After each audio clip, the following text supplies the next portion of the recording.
guys, this is Kristen with the Hiss'n Kitten Waxing Center. I'm going to talk to you about how long waxing should last.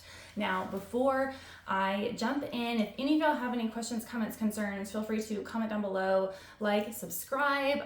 Also, if you are on Facebook and you're either a licensed esthetician, cosmetologist, or currently in esty or cosmetology school, and you like joining groups, then feel free to join Wax Club. It is for professionals only, but it's a really nice group of people who are always willing to help one another. So if you're into that sort of thing, feel free to join Wax Club.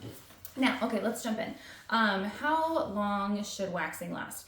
Now, maybe you're just getting interested in waxing and you're trying to understand the whole process.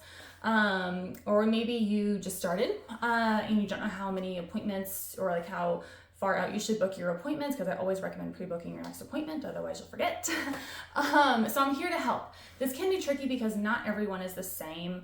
Everyone's different. So I'm going to kind of go over like the general rule of thumb for about how long your wax should last. So waxing is a phenomenal service, especially when it comes to shaving. So with shaving only lasts about a day, sometimes less than a day, depending on how fast your hair grows back in. That's why they call it the 5 o'clock shadow. And that's because you're cutting the hair off at the surface of the skin. So you feel smooth instantly, but then a couple hours later, you can start to feel those hairs growing back because you didn't pull it from the root. You just cut off what is exposed on the surface of your skin. So that's not great. Waxing is awesome because we're actually pulling the hair from the root. So that hair is completely removed. There is no hair underneath the surface because you have pulled it out from the hair follicle.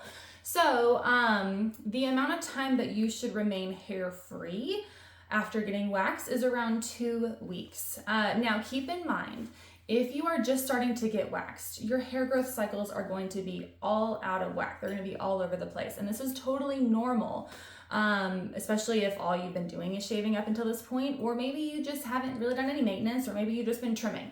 But because of that, for your first couple of waxes, don't be surprised if and or when there's a couple of random hairs that pop up anywhere from a couple of days to like a week right after your wax appointment. Of course, it's a bummer, but this is normal. That's just because, like I said, your hair growth cycles are not in sync with one another.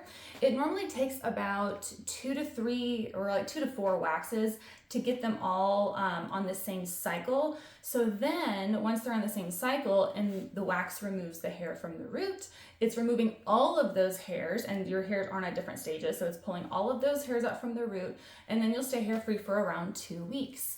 I recommend people get waxed every 3 to 4 weeks.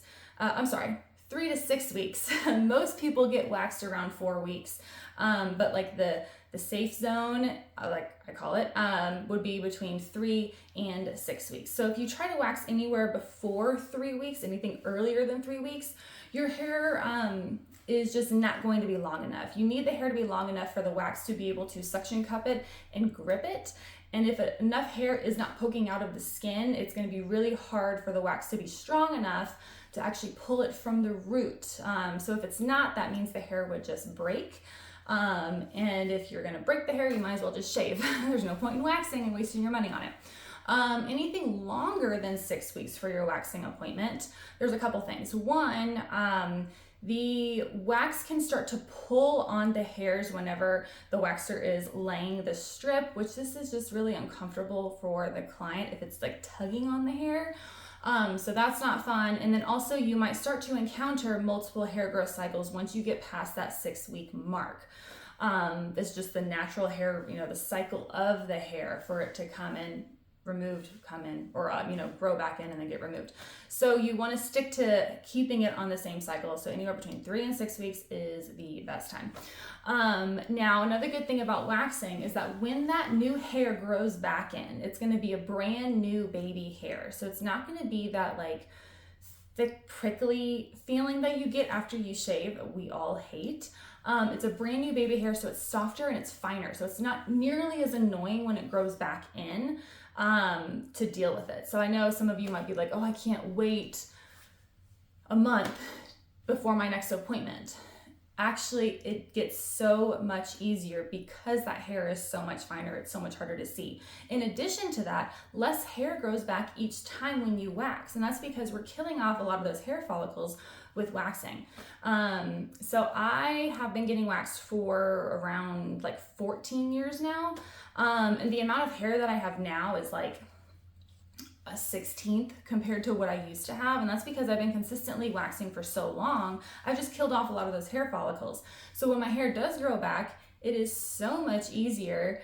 It hurts less, and it's also just less noticeable waiting, you know, for it to be able to get waxed again. So I promise you, if you're on the fence or anything, waxing gets so much better. It is so beneficial. Going through the short amount of pain to not be hair or to be hair free, not have to worry about it. Also, not having to deal with razor burn. I get super bad razor burn, and with waxing you don't, because you're not using a razor. So there's just so many benefits. I could go on and on, but I hope this helps. Any questions, let me know. I'll see you next time. Bye, guys.